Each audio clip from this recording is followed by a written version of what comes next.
pagtuloy po natin ang ating pagbubulay-bulay, pag-aaral tungkol sa kung paano natin dakilain how we can honor God through our worship.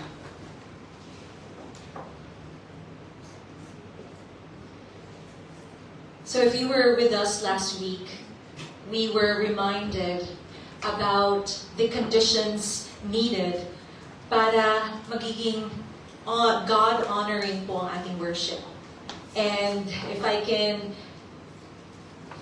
draw out your memory of the 3 points po natin, ang condition, tatlong condition kung paano natin i-honor ang Panginoon is first by F, focusing, learning to focus on God.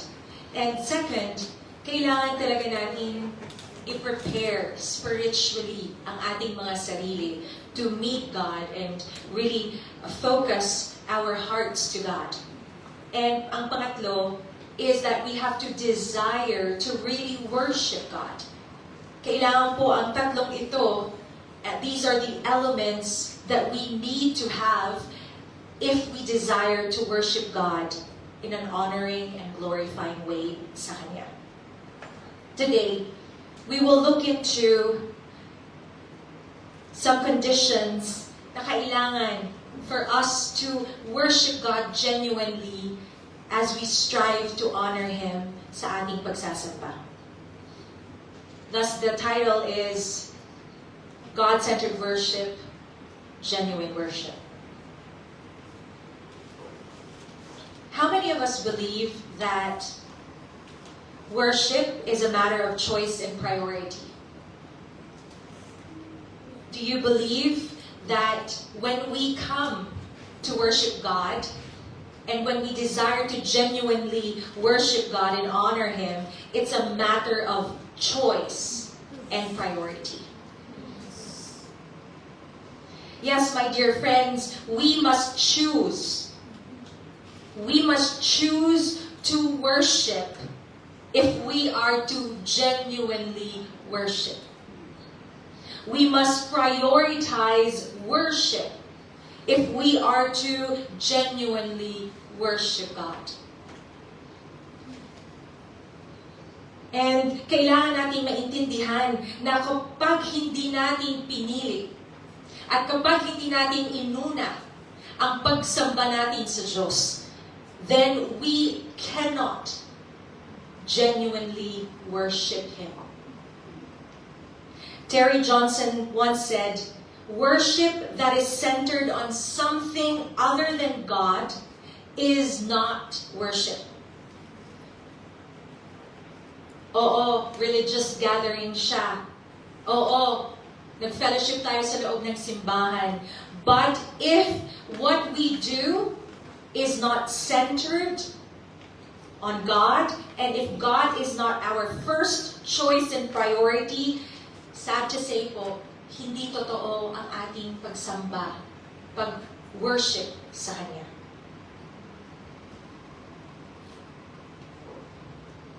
Now let me ask you, is it possible that we chose and prioritized worship, pero hindi po God-honoring ang worship natin? Or God-centered ang worship natin? Do you think that is possible?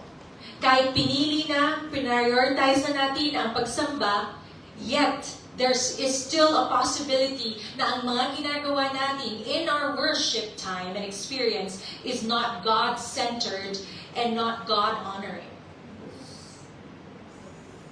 I'm sure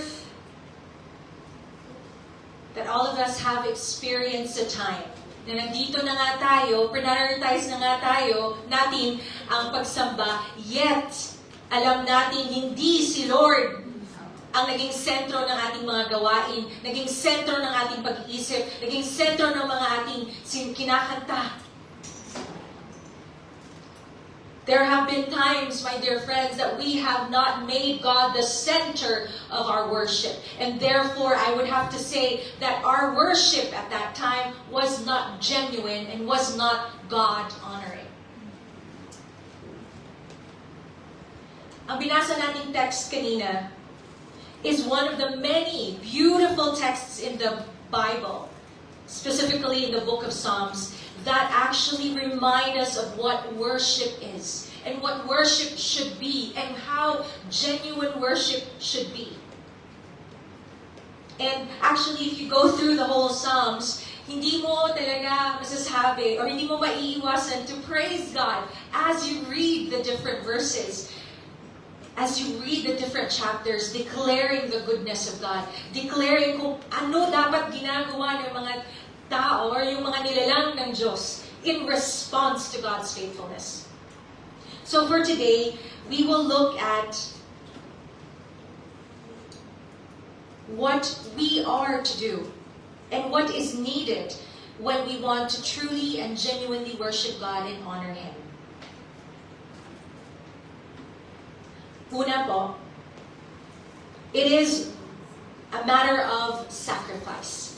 Genuine worship, God-centered and God-honoring worship entails a certain level of sacrifice, a certain degree of sacrifice.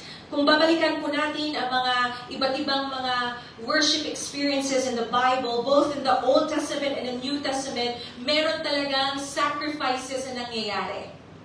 And usually it is in the form, of course, of bringing an offering. Na pinapatay po ang offering na ito, and it is given back to God. And even in the New Testament, the sacrifice of offering is binibigay ng mga believers ang lahat ng meron sila. They gave even of their lives in sacrifice and service to God. Worshippers, both in the Old and New Testament, had to bring a certain sacrifice when they came to meet God. In like manner, tayo din po, bilang mga worshipers, bilang mga tagapasunod ni Kristo, and bilang mga nilalang ng Diyos, we too must be willing to bring our own sacrifices. We too must be willing to do sacrifices for God as we worship. Why do I say this? Because, my dear friends, we cannot truly worship God without a certain level of sacrifice. In the Bible times, again, gusto ko sabihin na inaalay ang mga lambs, ang mga rams, mga birds for God. And there were times na kailangan yung mga ari-arian po nila, dadalhin po nila i-offer doon sa temple.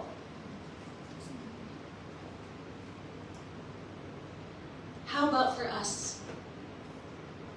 What kind of sacrifice are we doing and we should be doing as we worship God?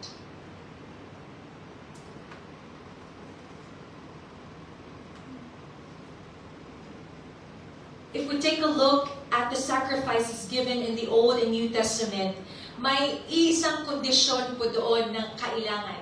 And that is, the sacrifice must be of the best quality. Best quality. Hindi po leftover, hindi po pipitsugin, hindi po yung tira-tira lamang. You cannot bring a lamb na may galos or blemish. It has to be perfect, pure. Kasi hindi kaaya-aya at hindi katanggap-tanggap po sa harapan ng Diyos when when their sacrifices were not the best. So unang-una po, we have to realize that when we sacrifice for God in our times of worship, it has to be our best. Hindi po leftovers natin.